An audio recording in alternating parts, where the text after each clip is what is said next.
It was an amazing journey and an amazing voyage. It took about 7 weeks. They suffered every kind of challenge along the way. Mountainous seas, terrible weather.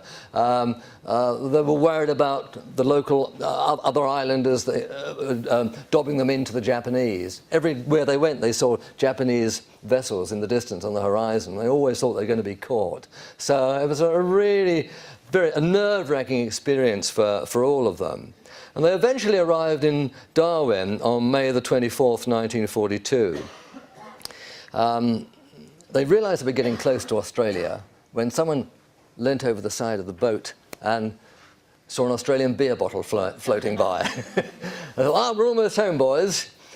Anyway, Jinkins wants to tell the authorities about what's going on in Ambon, because at the moment they're in the dark completely. And so he gets flown down to Melbourne to see Major Sir Vernon Sturdy.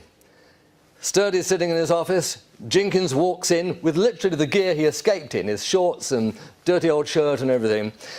And Sturdy gets up and says, "Welcome home, son. We never expected to see any of you again." It was confirmation of what the battalion had long suspected. They'd been sent to Ambon on a suicidal mission and no one expected them to return home.